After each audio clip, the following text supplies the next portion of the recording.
I don't usually pick up strangers. But that night, the rain was coming down so hard it felt like the sky was trying to erase the road itself. The wipers could barely keep up. Each swipe left a smear of light and shadow, headlights cutting through thick mist that clung to the trees like a living thing. It was close to midnight. I'd just finished a delivery route 3 towns over and decided to take the mountain road home, a shortcut I'd driven 100 times before. Quiet, empty, familiar, until I saw her. A single figure standing in the downpour, a woman, soaked through, hair plastered to her face, one arm raised like she was trying to wave down the world itself. For a moment I thought she wasn't real. You get those tricks of the eyes when the rain and headlights mix, shapes that appear in the fog and vanish again. But she didn't vanish. She turned toward me, and I swear, even through the curtain of rain, she looked relieved. I slowed down, rolled the window halfway, rain splattering against my sleeve. "Hey, you okay?" I called out. She didn't answer, just stood there, water streaming off her coat, her expression unreadable. I hesitated. Every horror movie instinct told me not to. But something about the way she stood there, still patient, like she'd been waiting for me, made it impossible to drive off. I reached across, popped the lock, and the passenger door creaked open with a wet suction sound. She slid in silently, didn't even look at me, just turned toward the window and folded her hands on her lap. The smell hit first. Rain-soaked wool, something faintly metallic underneath, like rust or wet coins. "Rough night, huh?" I said, trying for a laugh. No reply. The car filled with the steady rhythm of the wipers and the muffled hiss of tires on wet asphalt. Her coat dripped onto the floor mat, forming small dark puddles that spread slowly with each turn. Her boots were heavy, old-fashioned, leather cracked and frayed. When we passed a road sign, I caught a glimpse of her in the rearview mirror. She wasn't shivering, wasn't even blinking, just staring out into the trees. I tried again. "You live around here?" Nothing. "Were you headed?" Still nothing. She didn't seem scared or grateful or even present. It was like giving a ride to a statue. After a few miles, the radio cut out, just static, then silence. That's when I noticed something strange. Her reflection in the mirror wasn't perfectly synced. When I turned to glance at her, it lagged, a half second behind. Like the mirror was showing a memory instead of what was happening now. I blinked hard, rubbed my eyes. Too much caffeine, too little sleep. That was all. Still, I couldn't shake the feeling that something was off. We drove for another 10 minutes before I heard it. A voice, soft, low, almost lost in the sound of the rain. "You shouldn't have stopped." I froze, turned my head slightly. She was still facing the window, mouth closed. "What?" I whispered. No answer. Just that endless rhythm of rain. Maybe it was the storm, maybe it was my nerves, but the temperature in the car suddenly felt wrong. Too cold, like the air had been pulled straight from the bottom of a lake. I reached for the heater dial, but it was already on full blast. I glanced in the mirror again, and for just a fraction of a second, I saw her looking right at me. Her lips moved, but there was no sound this time. Only the faintest crackle from the radio, like a breath caught between frequencies. I didn't dare ask again. I just kept driving. The road curved along a ridge, the forest pressing close on both sides. I could feel her presence beside me, heavy and still. Even without looking, I knew she hadn't moved an inch. When the rain started to ease, I caught sight of an intersection up ahead, the old gas station crossroads. A single lamp flickered over the pumps, lighting up the fog in pale yellow bursts. I slowed down. "Which way?" I asked quietly. For a moment she didn't react. Then slowly, she lifted her hand. Her finger pointed left. The motion was shaky, deliberate, like every muscle resisted the movement. I turned the wheel. That's when I noticed my breath fogging the inside of the windshield. The air had turned icy, so cold I could see each exhale drift between us like smoke. Then the radio turned itself on, no static this time. Music, old music, a song I hadn't heard since I was a kid. "Runaway" by Del Shannon. It was my mom's favorite song. She used to play it on long drives just like this one. But I knew I hadn't touched the dial. I glanced toward her, and my heart stopped. The passenger seat was empty. The door hadn't opened. The seatbelt was still buckled. Her coat gone. Only the floor mat still wet, water dripping in slow rhythm. I hit the brakes, hard. The car skidded slightly, fishtailing on the slick pavement before coming to a stop. Rain hissed against the hood. I looked around. Nothing but darkness. The gas station light flickered once, twice, then went out completely. And in that perfect silence, all I could hear was my own heartbeat. For the first time since picking her up, I wanted to turn around. I eased my foot off the gas, about to swing back when I saw a faint light ahead. Headlights. Flickering. Old style, yellow and weak. I let out a breath I didn't know I'd been holding. Maybe someone else was out here. Maybe I could ask for help, explain the crazy night I was having. I pulled closer, squinting through the fog. It wasn't a car. It was a sign. An old gas station with a single lamp hanging from a pole. The same one from before, only I'd been driving straight for 10 minutes since passing it. I was back where I started. The gas station stood silent, its windows black, the door chained shut. A faded, closed sign dangled, spinning slowly in the wind that wasn't there. I stopped the car again, headlights cutting a narrow cone of light across the cracked pavement. The mist rolled low, curling around the tires, and then the passenger side window fogged from the inside. A single word appeared, written by a finger dragging through the condensation. Run. My hand shot to the gear shift, but before I could move, there was a tap. Soft, rhythmic, on the glass. I turned. She was standing outside the car, right beside the passenger window. Rain still poured from her coat, though the sky was clear now. Her hair clung to her face, hiding most of her features, except her eyes. They were completely white, not like blindness, more like light coming from inside. She leaned closer to the window, her lips moving, her voice barely audible through the glass. You shouldn't have stopped. I hit the gas. The tires spun on the wet pavement before catching. The car shot forward into the fog, the road twisting wildly beneath me.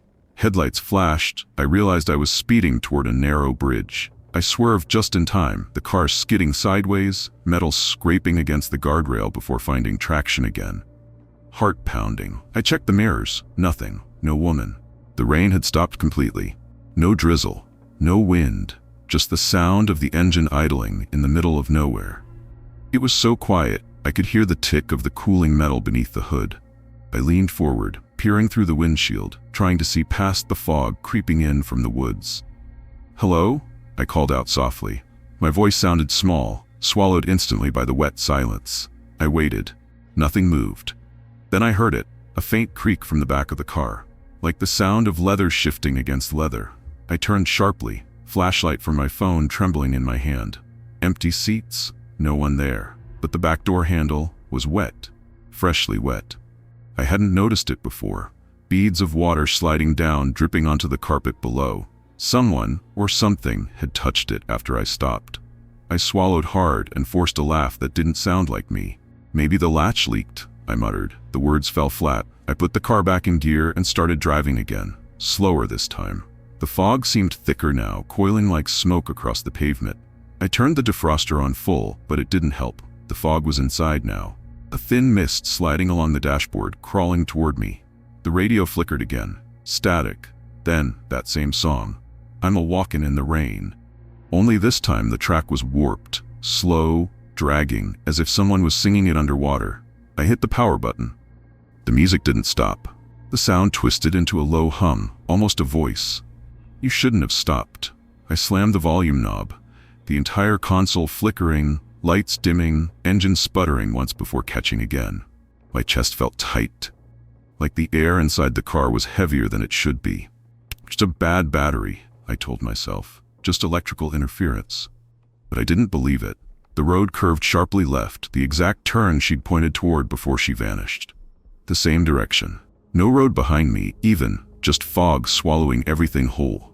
I forced myself to breathe. In and out. Just drive. The wipers squeaked dryly now. No rain, no storm, just my pulse in my ears. I slowed down when I reached another bend, half afraid I'd see her again. But there was no one there. Only the soft hum of the engine and that faint smell of rust again. I reached over to shut the vents and froze. A drop of water fell onto my hand, then another. From above, from the roof of the car. I tilted my head up, eyes widening. Dark streaks were spreading across the ceiling fabric, slow circular wet marks, as if something was kneeling there, pressing down. The car creaked. Metal groaned under weight that wasn't supposed to be there. Then, thud. Something landed in the trunk, hard enough to rock the whole frame forward. My breath hitched. Slowly, I reached for the rearview mirror. At first, there was only darkness. Then, something pale shifted in the backseat reflection. A face, right behind me. Her face. Skin gray blue, eyes wide and glowing faintly in the dark, hair dripping over her shoulders. Mouth open too far, as if the jaw had come unhinged. She didn't move, didn't blink. I did the only thing I could. Slammed my foot down and drove.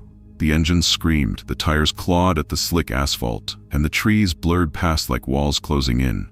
Her reflection didn't fade. It stayed there, right behind me, until the fog swallowed everything again, and in that gray wash of light and distance, she was gone. I drove until I saw the lights of the next town. Didn't stop, didn't breathe, just kept driving. I must have driven another 10 miles before I even realized I was gripping the steering wheel so tightly my knuckles had gone white. The fog had thinned now, replaced by a heavy, dark stillness, the kind of silence that presses against your ears, like being underwater. The road narrowed into a single lane, twisting through thick pines. Every so often, a tree branch would scrape against the roof with a sharp scourge that made my heart skip. I told myself I was fine, that maybe I'd fallen asleep for a second earlier, dreamt the whole thing, that I'd hallucinated her face, her voice. But deep down I knew that wasn't true, because the smell was still there. That faint, metallic, wet smell, the one that clung to the air after rain. And after something dead, the GPS on my dashboard flickered back to life for the first time in an hour. Its robotic voice stuttered. Turn left. The arrow pointed toward an old service road I didn't recognize, just a gravel path swallowed by trees. No, I muttered. No way. I pressed the screen to zoom out, but it wouldn't. The map had frozen, and then the voice spoke again. This time, it wasn't the GPS. Left. It came from the passenger seat. My blood turned to ice. I turned, slowly, not wanting to see, but needing to. She was sitting there again, right beside me. Same soaked coat, same dripping hair. Only now, her head was tilted slightly toward me, and her mouth was twitching into what might have been a smile. Water pooled beneath her, soaking into the seat. I couldn't move. Couldn't breathe. Her voice came again, hoarse and low, like wind scraping through broken glass. You shouldn't have stopped. The air went cold enough to see my breath. The windows fogged instantly, sealing me in with her. I slammed my foot on the gas, tires spitting gravel, but the car barely moved. It was like something was holding it. The engine whined, the RPMs climbing, and then boom, every light in the car went out, pitch black. All I could hear was her breathing, wet, slow, right beside my ear. Inhale, exhale, inhale. I turned on my phone flashlight, just a narrow white beam slicing through the darkness, and aimed it at the passenger seat. Empty for 1 second, relief. Then I noticed the droplets on the inside of the windshield, running downward, like someone was standing on the hood, peering in. I leaned forward, shining the light toward the glass, and froze. A pale hand smacked against the windshield, hard enough to rattle it. The beam caught her face behind it, eyes glowing white, mouth split open in a silent scream. I screamed back, hit reverse, swung the wheel, and peeled backward down the narrow road, rocks flying. The radio switched itself on, blaring full volume, but it wasn't music this time. It was the sound of rain. That same storm. That same moment I'd stopped, playing back, over and over. You shouldn't have stopped. You shouldn't have stopped. You shouldn't have. I yanked the power cord from the dash. The radio still kept playing. I sped down the road until the gravel gave way to pavement again. The fog thinned. Streetlights appeared in the distance. For a second, I thought I'd escaped, until I saw something in the rearview mirror. Not her. Not exactly. It was the shape of my own reflection. But smiling. And it wasn't smiling with me. It was smiling at me. My hands started trembling. I wiped the mirror, thinking it was a trick of the light. But the reflection didn't move the way I did anymore. It blinked a moment late, tilted its head opposite mine, and then its mouth opened. Wider. Wider. Until the skin around it cracked. You took my road. I slammed the mirror up to face the roof.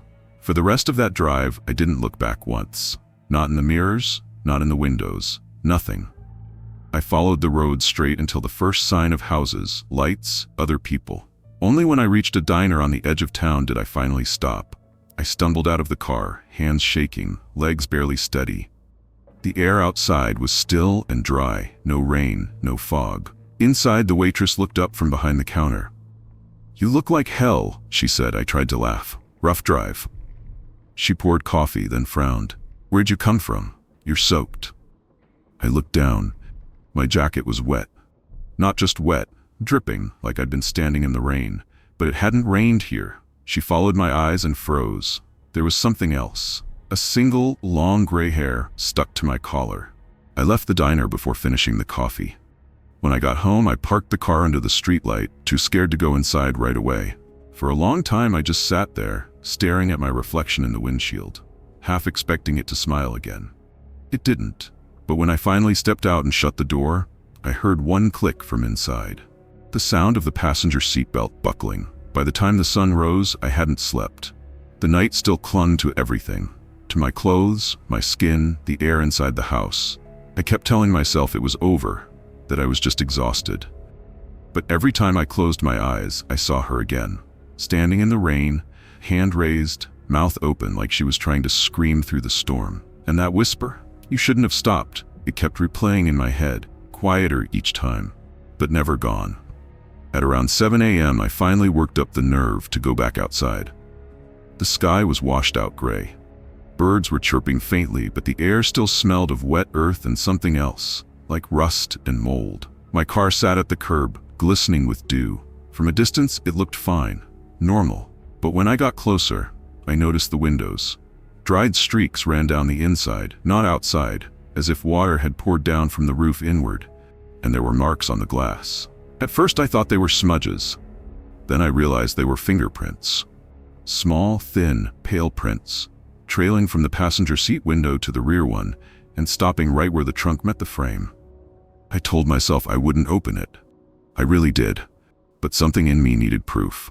Needed to know that what happened last night wasn't real. I popped the trunk latch. It creaked open with a slow, metallic sigh. Empty. For a second I actually laughed.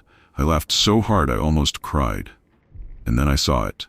Pressed into the carpet, faint but unmistakable. A wet footprint. Bare, narrow, perfect. Right in the center of the trunk. I stumbled backwards so fast I hit the bumper. That's when I saw it again. A single strand of gray hair caught in the latch, fluttering slightly in the breeze. I left the trunk open, walked straight back inside, locked every door. When I finally sat down, my phone buzzed. Private number. I almost didn't answer, but my thumb moved on its own. Static filled the line. Then, faintly, like someone whispering from far away, left. I dropped the phone. It hit the floor, screen cracked, still buzzing with low interference. I unplugged everything in the house after that. Router, TV, even the alarm clock. I didn't want to hear another voice again. Days passed. I stopped driving that route. Stopped taking deliveries at night. But sometimes I catch myself checking the rearview mirror more often than I should. And every once in a while, when the light hits just right, I think I see something there.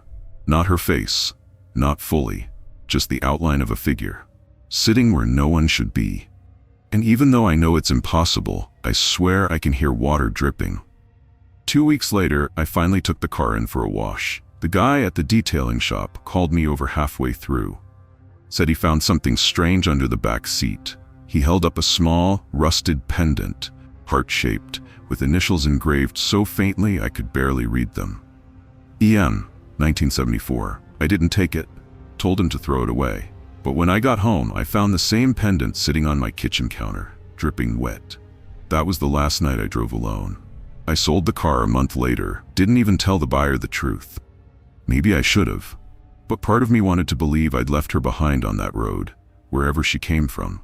Still, every now and then, I'll see a news story or a post online. Someone talking about a pale woman waving for help near the old mountain pass. And I can't help but wonder if it's the same one. If she's still out there, waiting for another tired driver who's just kind enough or just unlucky enough to stop. I still drive that route sometimes, but I don't slow down anymore, not even for the living. That was one of the many true night drive encounters sent in by listeners like you. If you've ever seen something on an empty road you can't explain, you're not alone.